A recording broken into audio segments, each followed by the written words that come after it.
And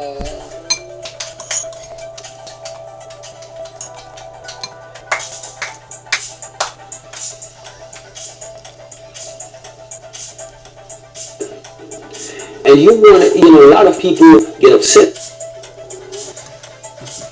when I say these things, but you're giving that money to the white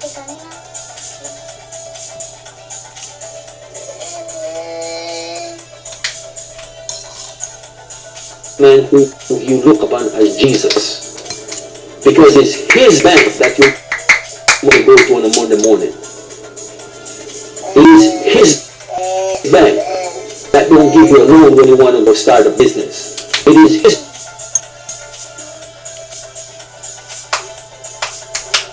bank that is keeping you under oppression. The banking system is keeping you as black people under oppression. You get the highest interest rate. Okay? And all these different things. And a lot of times, there's people that file bankruptcy that don't look like you and I, that are getting a greater, way greater deal than you at the banks any day of the week. Or any day of the year. We have to take stock of what really is happening to our people. We have to get serious, brothers. We can't let man in the street abuse our sisters and they don't pay a price for that. We just stand around with a cell phone camera and we film that and we feel like we've done something good. No, that's a move of a sissy. That's not a man. You are not a man if you do that. You are not, by any means, I have no respect for you. Social media is not going to do anything about it. Become man. Become a man in your community, for your sisters, that the system is taking advantage of. Every time you look at a woman, a black woman, you should see your mother, you should see your grandmother, you should see your auntie, you should see your daughter, you should see the niece. That's what we need to start to see when we walk on the road, when we drive down the street, when we see a sister. The condition that they find themselves, they didn't put themselves in it. The condition that you find yourself in, you didn't put yourself there, but you need to examine yourself. You need to stop and start to think. Because nobody is going to do that for you. Nobody is going to correct the situation for you. You see, so when you run over there and you run over here, you see, you're running and you're running away, but you can't run away from yourself. You cannot run away from who you are. You cannot run away from reality. Because it's going to keep staring you in the face. So some of us, we go and we drink. We go and we feel that when we do these things, we take drugs and we feel like this is going to ease that pain. It will never ease that pain until you come to know yourself. And realizing this is the only answer to all the problems that you face. It is not running away from your people that is going to solve your problem. No. It is not. It is running to them. It is finding out what happened in the past, why we become the way we are. Knowing about your history. Knowing your story. Connecting back yourself to the root. All of these things that happened to our sisters, all of the rapings that happened to our sisters during the enslavement of our people. And also our brothers that happened back there, our ancestors that went through the pain of these barbarians. These are the results that we are seeing today. The result is what? All the trauma that our people have suffered, that is what you see happening to our people today. So don't go around and say, oh, I don't know what's wrong with black people. You know, but you don't want to admit it. You know, but you don't want to accept that you have to change your ways in order to fix the situation. We go around and we say, oh, this is the crab in the barrel mentality, but who put the crabs in the barrel? If you take the bucket out of the barrel and you turn it over, will the crabs just find their way and run back into it? No, they're gone. Somebody put the crabs in the bucket or the barrel, and somebody's trying to take the crab there. But you're not seeing that hidden hand. Because you become a person that is in love with the enslaver, with the person who kidnapped you. As a prisoner of war, they kidnap you, they put you into this situation. And you find yourself getting comfortable with the situation that you find yourself in. All these things that we see happening in the black community today is by design. Young boys, young women, young girls acting out and behaving a certain way. And you look at them and you say, all of these black young girls are behaving like they are male.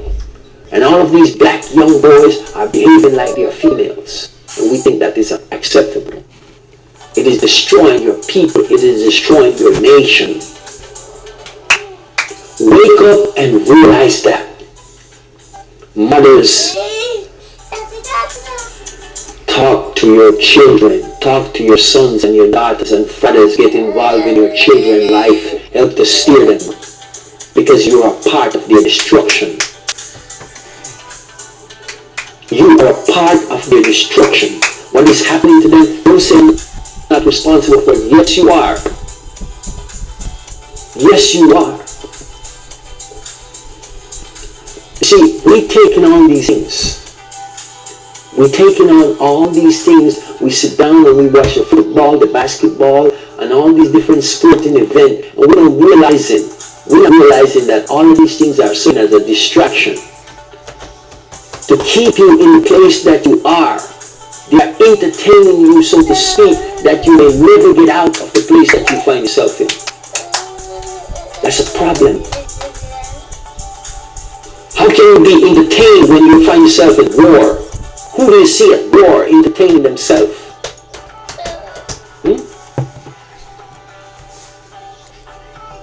When you're at war, it's serious time because life is being taken.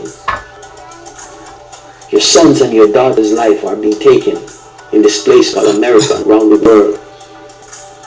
Black people are destroying each other because it's been in place in them to hate themselves. Ok, ele aqui falou em América, mas atenção, este exemplo serve para toda a comunidade africanos, tanto na diáspora como em África. Em África também está a acontecer isso, hein? Atenção, não fiquem só a pensar que é lá na América, não sei o que. Não. Nós estamos a ser monitorados, principalmente os bantus. Eu digo e repito. Nós estamos a ser monitorados, ok? E a supremacia tenta distrair de todas as formas, com novidades, de todas as formas, eletronicamente,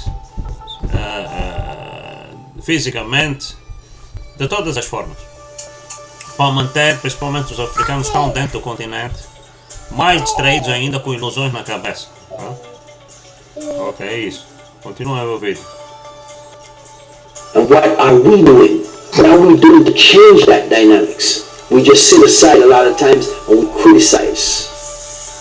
But are we coming together in our community and saying, you know what, enough is enough.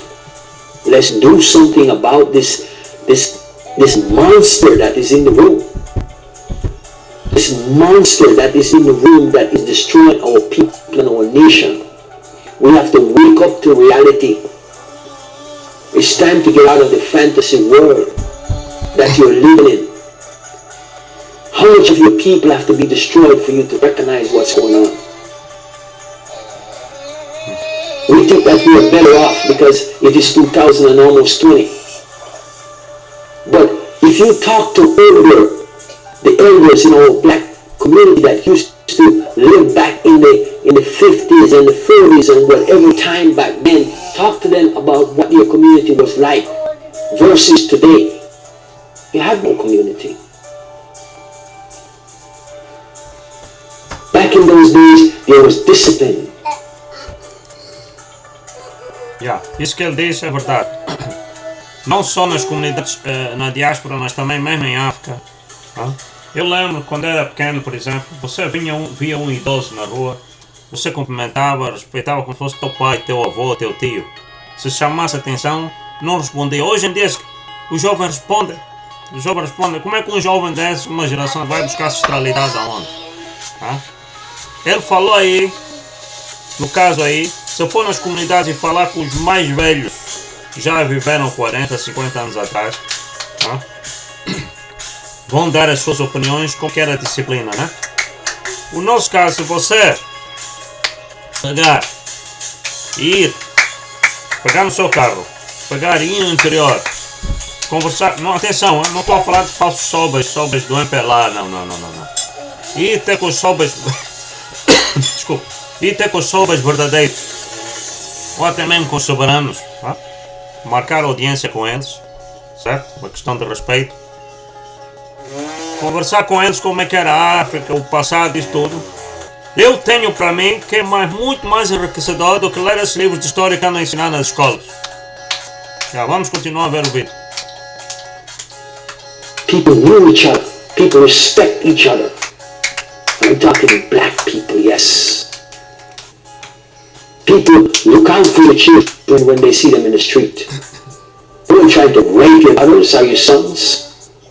Today, you have black men doing these deeds in their community, having sex with their nieces and their own daughters and doing all these despicable things in their community. Brothers, we must come together and put a stop to these things. We must come together as men and we must... É como eu disse, às vezes as traduções não são corretas, né? Como, por exemplo, há certas disfunções, tanto em áreas psíquicas, sexuais, que a supremacia branca, como o lesbianismo, eu respeito todos como seres humanos, mas infelizmente o que vai contra a natureza do universo não dá para admitir, né? A supremacia branca trouxe o lesbianismo, os homossexualismo, né? Tanto lésbias, gays, né? Estão incluídos no mesmo grupo. E casos de chama-se incesto, né? Atenção, não é nos filmes que está a acontecer. A supremacia branca primeiro faz filmes, mas depois vira realidade. São disfunções psíquicas, mesmo que fazem filmes desses géneros, já têm disfunções mentais. A supremacia branca é cheia de disfunções. E essas disfunções tendem a ser copiadas, infelizmente, por alguns irmãos nossos negros. No caso aí a tradução afirma como se fosse ele que tivesse praticado este acto sexual com a sobrinha ou com a filha. Não, ele está no exemplo que já de indivíduos dentro da comunidade afro, né? Estão a praticar esses atos diabólicos, né? Só para corrigir a tradução aí, não foi o senhor, né? Ele está a dar exemplos de pessoas de afros que seguiram essa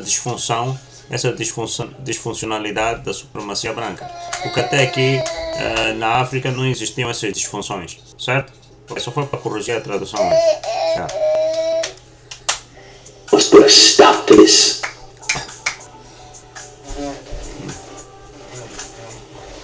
I don't like to even hear the notions when you talk to some of our sisters, when you hear the pain within them of the things that they suffer. When are we going to change this dynamic? When are we going to bring this to closure? We just sit around and watch football and drink beer and think that problem is going to go away. It's never going to go away, it's only going to get worse. You know more about your football team, about your basketball team, and whatever sport you're interested in, more than you know about your own people or your own history. That is a sad state of fear. That is a sad state of fear to find yourself where all of these things become more important than who you are. I don't care about these things. What are they doing for me? The people are running these sports and events are making millions and billions of dollars every year while you're still suffering and sitting in the same place while you're claiming this team is mine and that team is mine. And what profit do you get from it? Where is your money?